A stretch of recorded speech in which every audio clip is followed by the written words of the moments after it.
Hello everyone, welcome to can studies. आज है 22 दिसंबर और आज के दिन हम सेलिब्रेट करते हैं नेशनल मैथमेटिक्स डे। आज बर्थ एनिवर्सरी होती है लीजेंडरी मैथमेटिशियन श्रीनिवास रामानुजन की। बढ़ते हैं आज के एमसीक्यू क्वेश्चंस की ओर। Consider the following statement regarding project 15B and choose the incorrect statement. Project 15B से रिलेटेड आपको इनकरेक्ट स्टेटमेंट बताना है। आपका फर्स्ट स्टेटमेंट है, it is India's indigenous destroyer construction program started in late 1990s. Second, presently a total of 3 warships are planned under the project 15B. Third, 4 guided missile destroyers of Project 15B are under construction at Manjgaon Dock Shipbuilders Limited, Mumbai. Fourth, these ships are equipped with BrahMos supersonic cruise missiles and long-range surface-to-air missiles.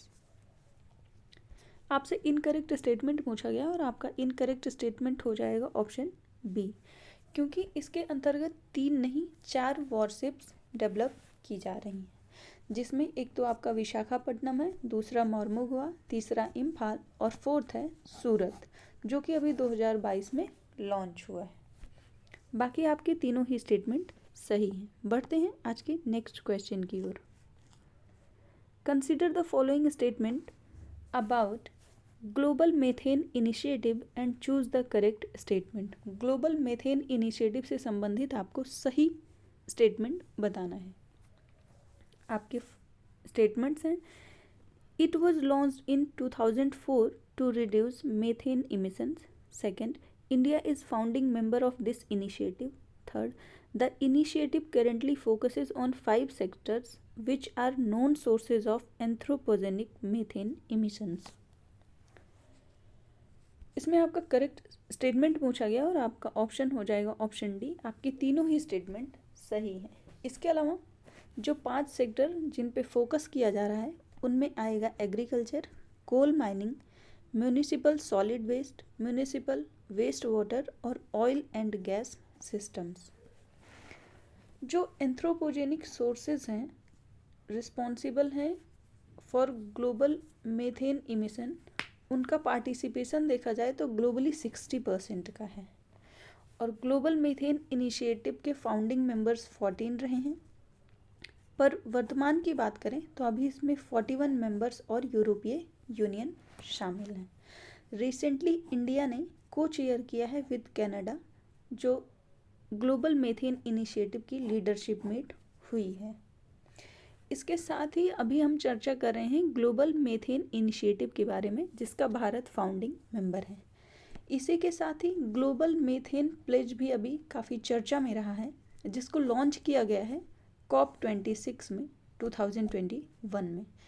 इसको lead करता है USA और यूरोपीय union. इसमें total countries हैं 111, जो कि together responsible हैं 45% ऑफ ग्लोबल मेथेन इमिशन के लिए। पर आपको ये ध्यान रखना है कि ग्लोबल मेथेन प्लेज में भारत इसका मेंबर नहीं है। मीथेन की बात करें तो मीथेन एक ग्रीन हाउस गैस है जो कि फ्लेमेबल भी है और इसको हम एज अ फ्यूल भी यूज़ करते हैं। बढ़ते हैं आज के नेक्स्ट क्वेश्चन की ओर। Lithium triangle is a region rich in lithium reserves around the border of. आपसे लिथियम ट्रायंगल के बारे में पूछा जा रहा है और आपके ऑप्शंस हैं वेनेजुएला, बोलीविया, ब्राज़ील, चिले, अर्जेंटीना। आपको बताना है कि लिथियम ट्रायंगल में कौन से 3 देश शामिल हैं और आपका करेक्ट ऑप्शन हो जाएगा ऑप्शन सी।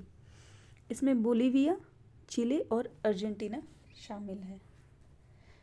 ये जो इंडीज़ रेंज है उसमें ये स्थित हैं और ये तीनों ही देश साउथ अमेरिका में हैं।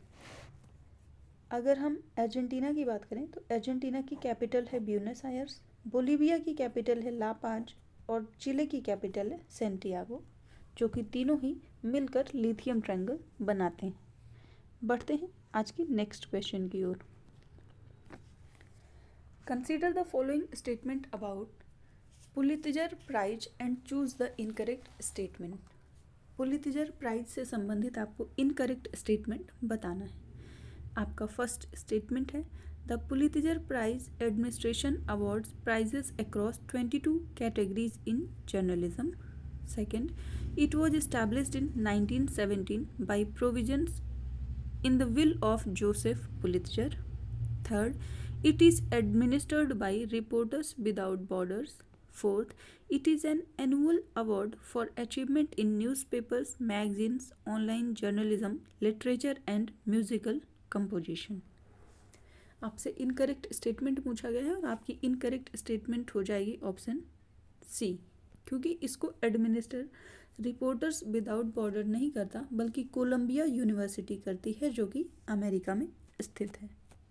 बढ़ते हैं आज के नेक्स्ट क्वेश्चन की ओर। Mangrove alliance for climate is an initiative launched by. ये इनिशिएटिव हाल ही में काफ़ी चर्चा में रहा है और आपसे पूछा गया है कि किसने इसे लॉन्च किया है। आपके ऑप्शंस हैं यूनेस्को, UNEP, UNFCCC या नन ऑफ दीज। इसमें आपका करेक्ट ऑप्शन हो जाएगा ऑप्शन डी।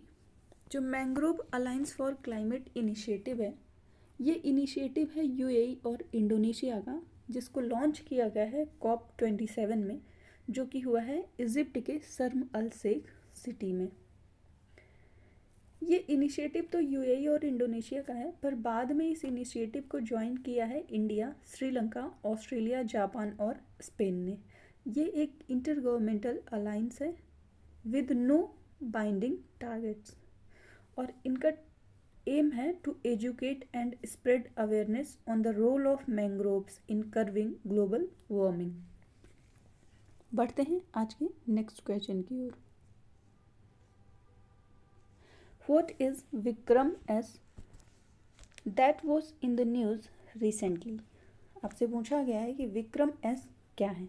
आपके ऑप्शंस हैं amphibious warfare ship, second nuclear powered submarine, third torpedo launch and recovery vessel, fourth India's first privately developed space launch vehicle. इसमें आपका correct statement हो जाएगा ऑप्शन डी। ये इंडिया का first privately developed space launch vehicle है और ये part है मिशन प्रारंभ का, जो कि इसरो का है और इसको लॉन्च किया गया है श्रीहरिकोटा लॉन्च पैड से। बढ़ते हैं आज के नेक्स्ट क्वेश्चन की ओर। नेटवर्क रेडीनेस इंडेक्स, आपसे पूछा गया है कि नेटवर्क रेडीनेस इंडेक्स कौन जारी करता है। आपके ऑप्शंस हैं world economic forum, IUCN, Portulans institute या ITU।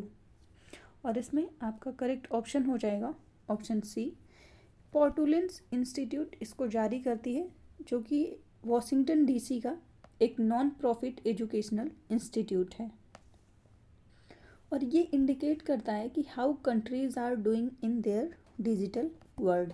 इंडिया की बात करें तो India out of 134 countries 61 rank पर है। पर इसमें एक बात ध्यान देने की है कि नेटवर्क रेडीनेस इंडेक्स नाम से ही वर्ल्ड इकोनॉमिक फोरम भी एक इंडेक्स रिलीज़ करता है। आपको ये ध्यान देना है कि ये जो हमने रैंक बताई है इंडिया की 61 पे, ये है बाई पोर्टुलेंस इंस्टीट्यूट, जो कि वॉशिंगटन DC का एक इंस्टीट्यूट है। आज के लिए इतना ही, धन्यवाद।